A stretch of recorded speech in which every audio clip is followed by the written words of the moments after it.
শ্রবণ করতে খুব ভালোবাসে।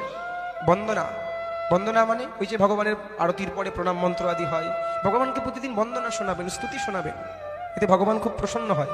মনে করুন কোনোদিন ধ্রুব মহারাজের স্তুতি বসে বসে ভগবানকে শোনালেন, কোনোদিন বৃত্রাসুরের স্তুতি শোনালেন, কোনোদিন ওই কুন্তী মা কুন্তীর স্তুতি শ্রবণ করালেন, এতে ভগবান অতি প্রসন্ন হয়। স্তুতি শুনতে খুব ভালোবাসেন ভগবান, কানটাকে পেতে চুপচাপ করে শোনে। ওই জগন্নাথ ষ্টকম আছে, শ্লোকটা আমার মনে পড়ছে না, জগন্নাথ ষ্টকমের মধ্যে একটা খুব সুন্দর শ্লোক, মানে শ্লোকের ব্যাখ্যা যদি আমি আগামীকাল করব, শ্লোকটা আমি বলবো আপনাদেরকে, এত সুন্দর ব্যাখ্যা। বলছে জগন্নাথের তো কান নেই, কান কি রয়েছে? এমনই আমার ভগবান, কিন্তু না থাকতেও উনি ভক্তের সব কথা শোনেন।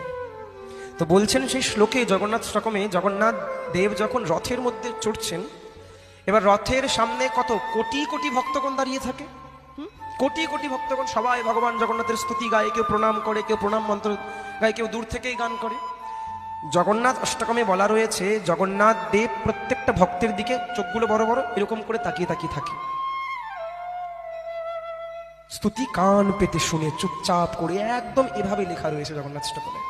কে কোন স্তুতি গাইছে, কে কোন ভক্ত কিভাবে আকুলতার সঙ্গে তাকে ডাকছে, উনি খালি এভাবে করে দেখে, বলছে এরকম। তো ভগবান কান পেতে স্তুতি শুনতে